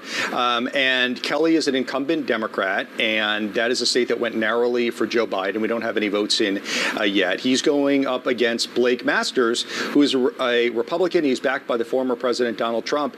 And he's one of a number of hundreds of individuals considered election deniers, those who do not acknowledge the truth that Joe Biden defeated Donald Trump back in 2020. Very close race, a lot of money being spent there in Arizona, and we'll have to see how it turns out between Kelly, the incumbent Democrat, and Blake Masters, who is looking to unseat him, a Trump-backed Republican, Annika. Yeah, and Kelly winning that special election just in 2020. Let's also talk about the Colorado very close Senate race there. Democratic Senator Michael Bennet being challenged by moderate Republican Joe O'Dea. Josh. Yeah, the analysis that I have on that is that it also involves Trump because O'Dea is considered a moderate. He's, as you see there, with a little bit more than a third of the vote. He is trailing the incumbent Democrat. O'Dea is in favor of abortion rights and has really crossed swords with Trump, saying that he wouldn't support him, to which the former president responded that MAGA doesn't vote for stupid people with big mouths. So Joe O'Dea, Michael Bennet, that's in Colorado as well. And I should mention very briefly that on the East Coast, we have the results of Chuck Schumer. He's projected to win in his race. Again, one of those Senate races that's not a surprise, and presumably he will continue to serve as the Senate Democratic leader. So even though he won, he will be closely watching the polls come in for the rest of the night to see if he holds on to that. All right, Josh Robin, thanks a million. We'll see you soon. I'm Monica Pergament. Now back to your local election coverage.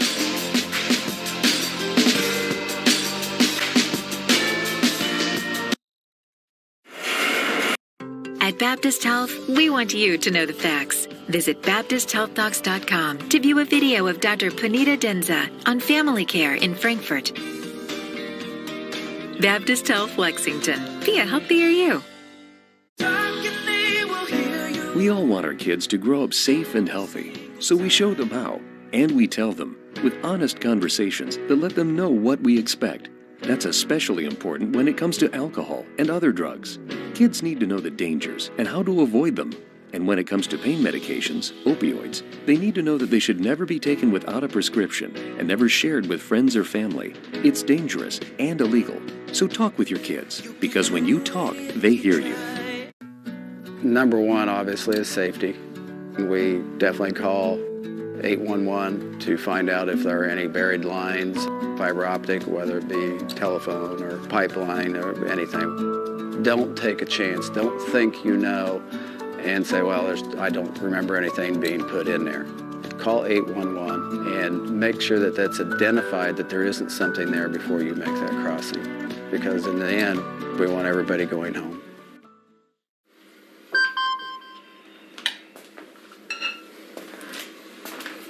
Email from school about the incident today. Scary. Tell me about it. Did you have any idea that was going on? None.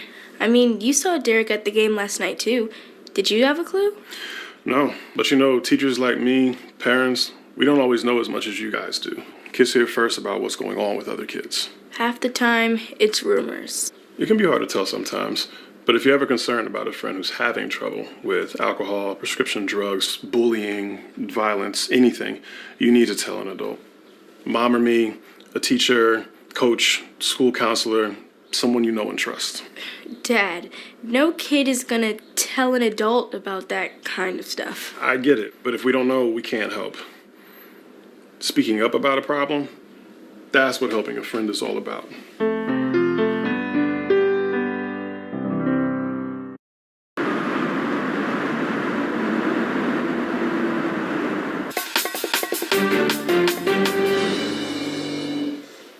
It is 9:30 Eastern, 8:30 Central. Thanks for watching our continuing coverage of Decision 2022. I am Lachlan McLean. And I'm Amber Smith. We are going to get to that election coverage so soon. But first, some of your other top stories in your Spectrum News in 90.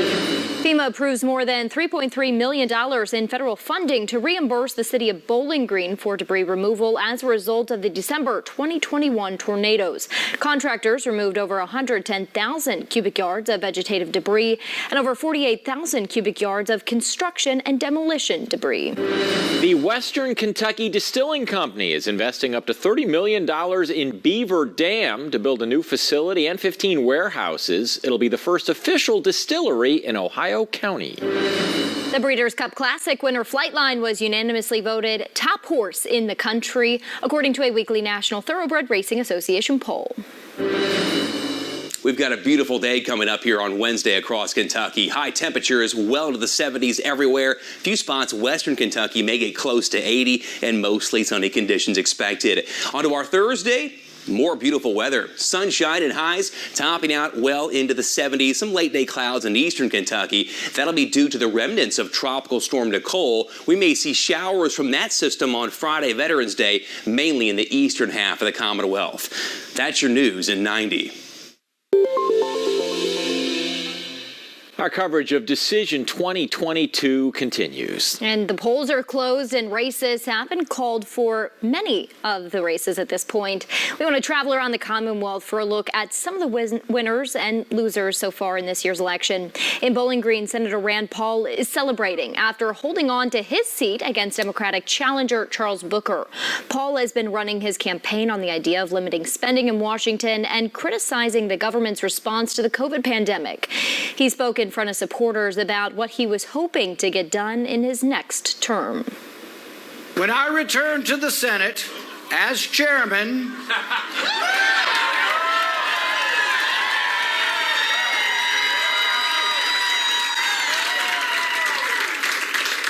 I promise you this, the COVID cover-up will end. Now, that chairman position that he was referring to there would be on the Senate Committee on Health, Education, Labor, and Pensions. That is if Republicans have control of the U.S. Senate. Paul is set to begin his third term in the Senate when the 118th session of Congress convenes in January. And Paul's opponent, Charles Booker, spoke before his own team after the race was called early in the evening. Instead of a traditional concession speech, Booker said instead that he wasn't prepared to give up just yet and wanted to wait until the final votes were counted.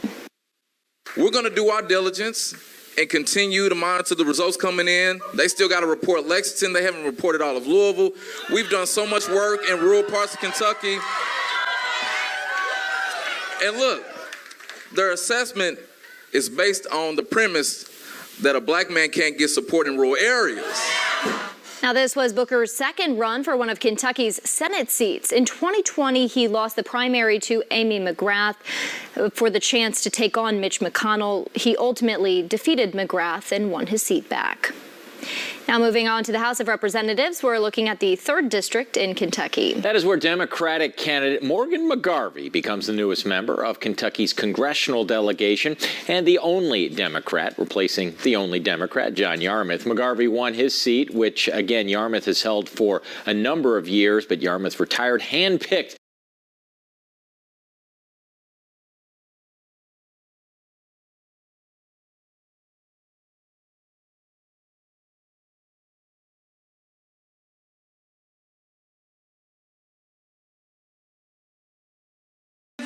accepted the notion that we can't do something.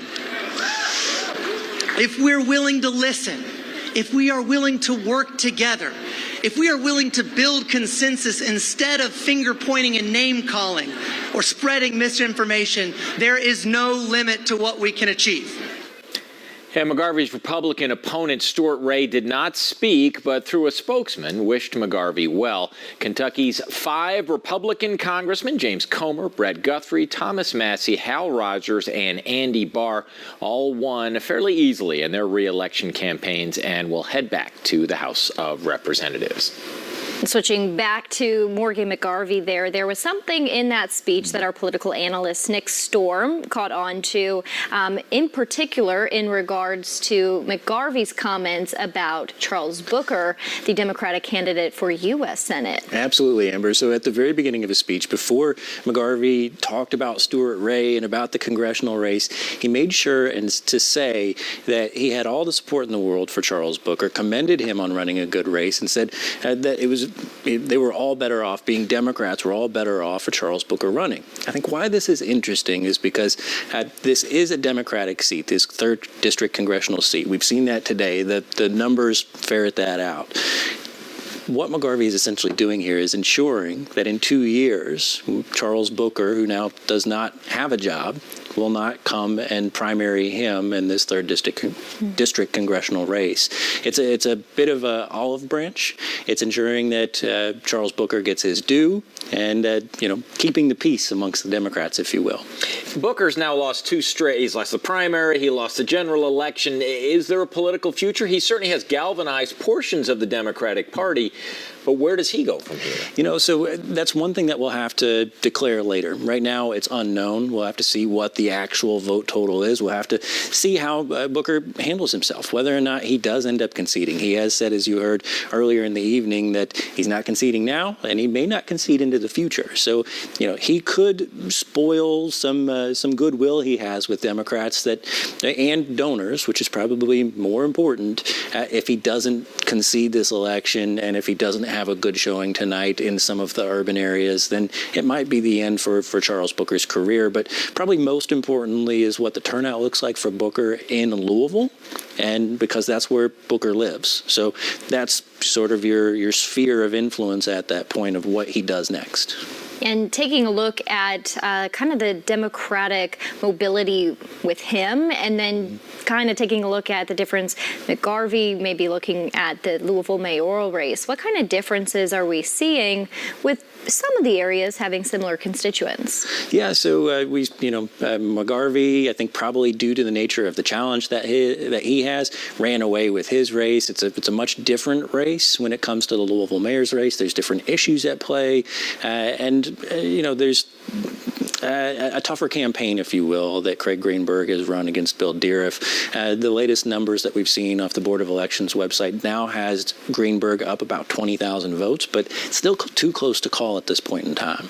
What about quickly, Nick, Andy Beshear, kind of very quiet today and throughout the final days of these campaigns. He did some events in Western Kentucky, but really he didn't really come out and endorse, certainly didn't endorse Booker, but what was his role down the stretch, and why do you think he was so quiet? Well, I think Beshear did offer to endorse Booker. I don't think Booker took him up on that. I think part of that strategy, though, in the way that was done for Beshear was not to be tied to too far left of the Democratic Party as Beshear looks ahead at a tough re-election next year. Remember back in 2019, Beshear only won the governorship by about 5,000 votes. So that's a very slim margin, and there's some very well-financed Republicans that are gunning for him next year. Yeah, we're already looking ahead to the next election. We can't wait. Politics, baby. Primaries are coming up next year. And of course, we'll be reporting on that. That's Nick Storm from Kentucky Fried Politics. Nick, we appreciate it. Absolutely. And we're going to continue your election coverage here on Spectrum News 1. And even if you're not tuning in live, download our free Spectrum News app. There we have a voter guide giving you up-to-the-minute results. It's a great resource. Download it in your smartphone's app store.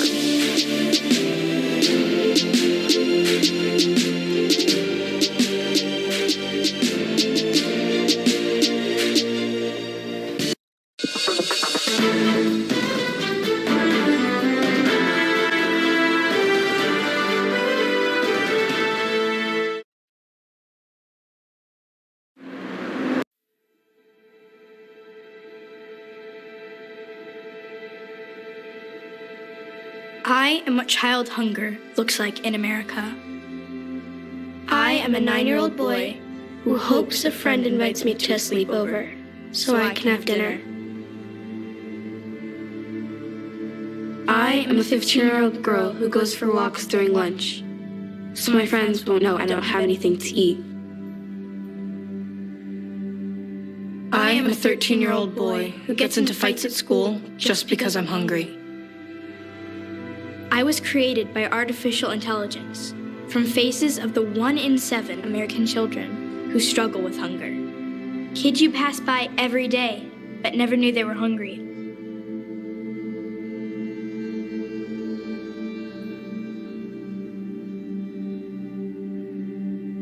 Feeding America, 200 food banks strong.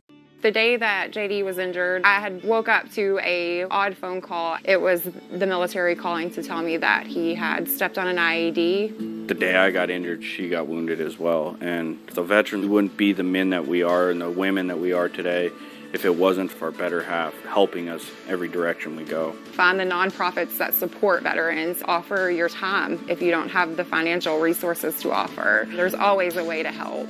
Visit SaluteHeroes.org to learn more. Human trafficking is modern-day slavery. It is the exploitation of a person through force, fraud, or coercion. Human smuggling and human trafficking are different crimes. Human smuggling is the illegal movement of someone across a border. Human trafficking is the illegal exploitation of a person.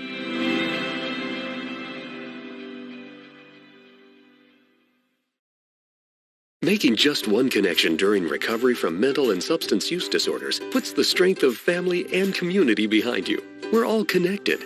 Join the Voices for Recovery. Strengthen families and communities. For confidential information on mental and substance use disorders, call 1-800-662-HELP. Brought to you by the U.S. Department of Health and Human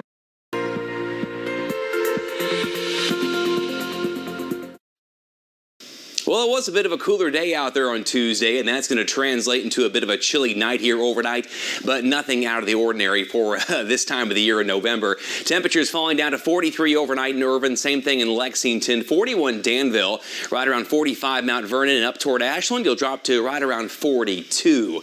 Heading to our early morning hours on Wednesday, clear skies overnight continue into Wednesday morning. An easterly wind continues for the first half of the day, but notice winds starting to turn a little more southerly later in the day. That's going to help to warm our temperatures up a bit more compared to where we were on Tuesday. I think you're going to like our temperatures coming up here on Wednesday. For the morning, as you step out the door, we'll be in the 40s between 6 and 8 o'clock, mostly clear skies. And then in the afternoon, we'll have high temperatures right around the middle 70s for the Lexington area. Some spots may be a little warmer than that. In fact, here's your forecast highs. 74 Manchester, 73 Danville, 75 Monticello, 70 in Ashland, and right around 75 in Frankfort. Those high temperatures are about 15 degrees above normal for this time of the year. In fact, Frankfort 17 degrees above normal, so this warm stretch continues. It's not going to last forever, though. Look at your temperature trend heading toward the end of the week, into the weekend. A big drop-off on the way. Hope you know where those heavier jackets are and winter coats are, because you're going to need them. We'll talk about the 7-day forecast and the impacts from Tropical Storm Nicole coming up in a bit.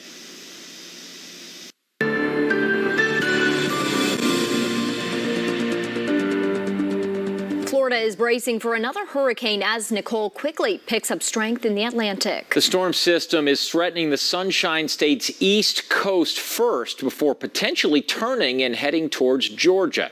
Our chief meteorologist, Wes Callison, joins us now with more. Hey, Wes. Hey there. Yeah, this is a late season storm. We've got about 3 weeks left of hurricane season, and this is not a hurricane yet, but it likely will become one. This is currently a tropical storm. Nicole is its name. You can see that it's currently east of the Bahamas, and it will likely hit the east coast of Florida late tomorrow night into early Thursday morning, probably as a Category 1 hurricane. So you can kind of see the path of it here. Once it works its way in, it takes a sharp right turn and then works its way back to the northeast. So if you look at the current path, you'll notice that the cone of uncertainty here never does get into Kentucky. But that doesn't mean we won't see any rain from this at all. In fact, if you look at the model projection here, it looks like there's a decent chance we see some rain across the eastern half of the state. So west of I-65, you're probably missing out on this one. This will come later this week, likely late Thursday night into early Friday. We'll talk more about this system coming up here in just a bit in your Weather on the Ones.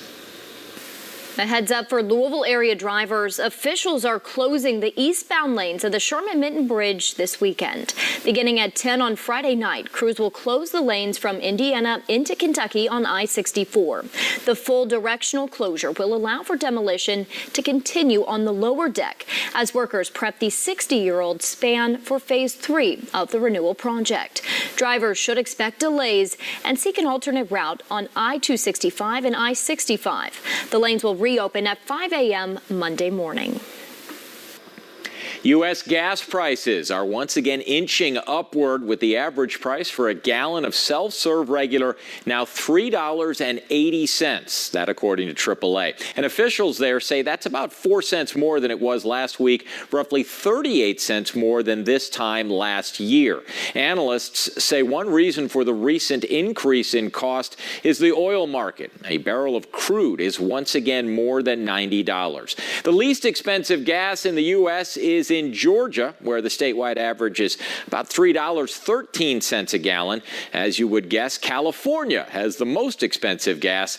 Commuters there paying $5.45 per gallon. Here in Kentucky, the average price now stands at $3.49 for a gallon.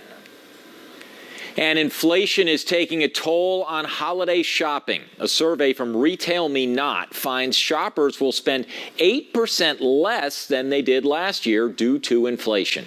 Shoppers spent an average of $786 in 2021. This year, they're expected to spend around $725. The survey also found 50% of shoppers are scaling back on gift giving, and a third are using more coupons. Last week, the Federal Reserve implemented its fourth interest rate hike this year, forcing consumers to be more strategic with their spending. Novavax says a phase 3 trial showed there's no need for its bivalent booster.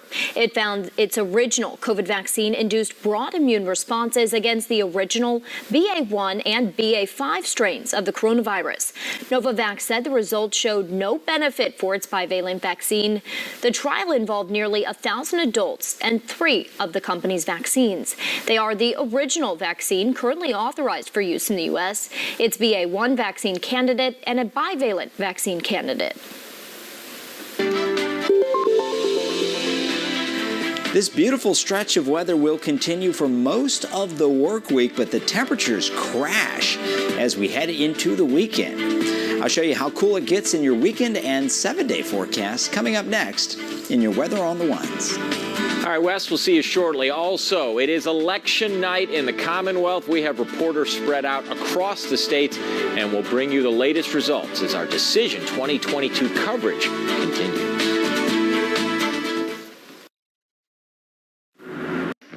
Seems like things are very complicated these days. Are you sure you're doing that right? No. That's why Spectrum Mobile makes mobile easy with unlimited data and nationwide 5G for $29.99 a month per line. So no added taxes, no hidden fees, and no contracts. Just $29.99. It's simple. Just a coffee. Decaf, half calf, cloud roasted. I'll just do a water then. Artisanal water, spring water, babbling brook. Want simple? Get unlimited data and nationwide 5G for $29.99. Call, click, or visit a Spectrum store today.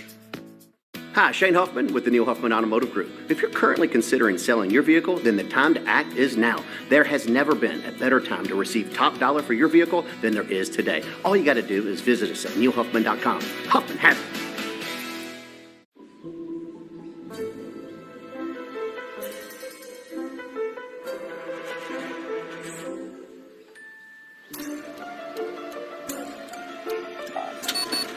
If they have your personal information, anyone can be you.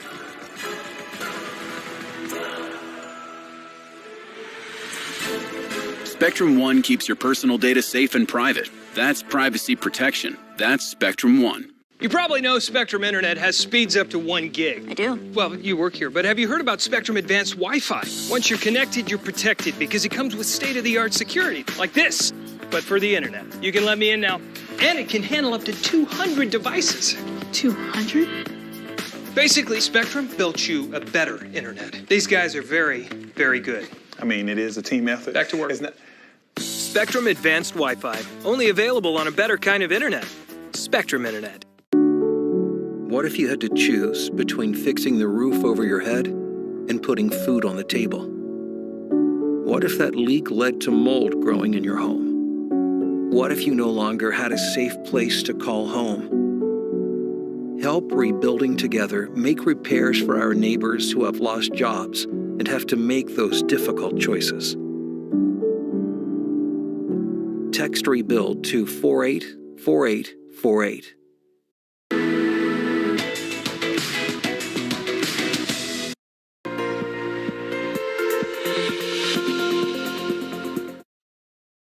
It really has been a quiet stretch of weather for quite some time here in eastern Kentucky. And tonight, overnight, will be no exception into Wednesday and also Thursday. But there will be some active weather looking ahead.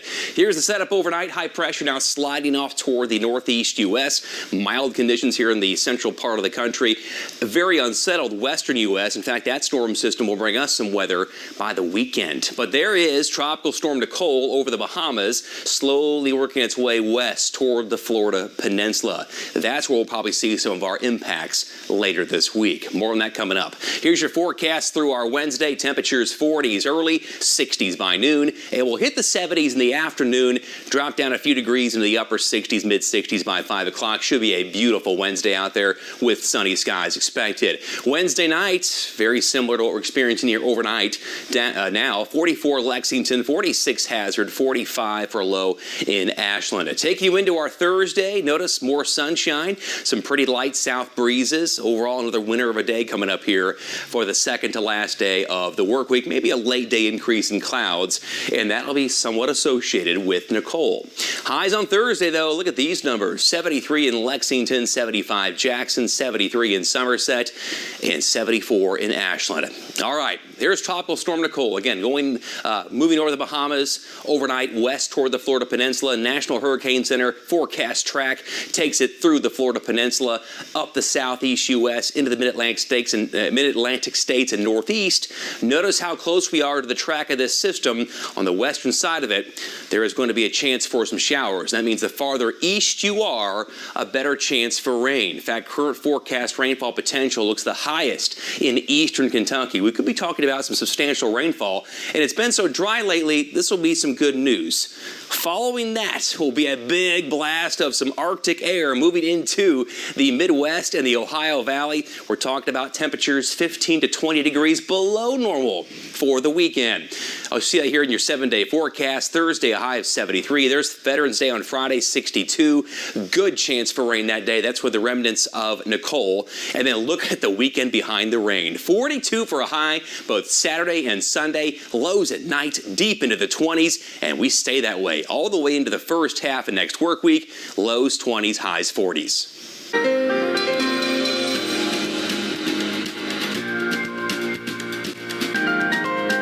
I'm Lewis Finley. Stocks rose as investors awaited the results of the midterm elections, which could impact future levels of government spending and regulation. Here's a look at how the day ended when the closing bell rang. Speaking of Election Day, Lyft is offering discounted rides for voters today. You can get 50% off a ride to and from the polls by using the code VOTE22. The company also teamed up with a number of nonprofits to provide access to free and heavily discounted rides from underserved communities. Meanwhile, rival rideshare company Uber is only providing discounts to the polls for election workers. High inflation weighing heavily on Americans, with consumers seemingly relying more on their savings and credit cards. According to newly released Federal Reserve data, American consumers borrowed another $25 billion in September.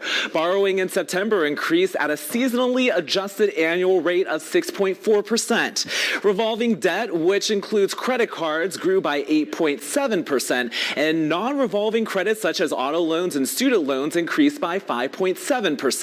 On the flip side, the personal savings rate was 3.1% in September. According to the Bureau of Economic Analysis, that's the second lowest rate in more than 14 years. U.S. gas prices are inching upwards. The average price for a gallon of self-serve regular is $3.80, according to the AAA. Officials say that's about 4-cent hike from last week and roughly 38 cents more than this time last year. Analysts say one reason for the recent increase in costs comes from the oil market, where a barrel of crude is once again more than $90 each. The least expensive gas in the U.S. is in Georgia, where the statewide average is nearly $3.13 per gallon.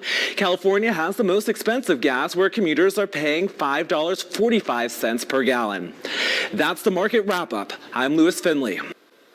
Whether Breeders' Cup Classic winner Flightline is the #1 horse of all time can be debated, but there is no doubt he is #1 this year. And that was confirmed by the weekly National Thoroughbred Racing Association poll, which unanimously voted him as the top horse in the country.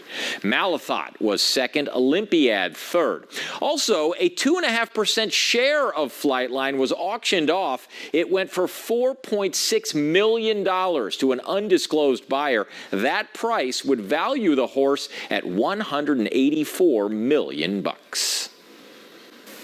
Someone in California woke up a near billionaire today. A winning ticket for the over $2 billion Powerball jackpot was sold last night near Los Angeles. It's the highest Powerball jackpot in history.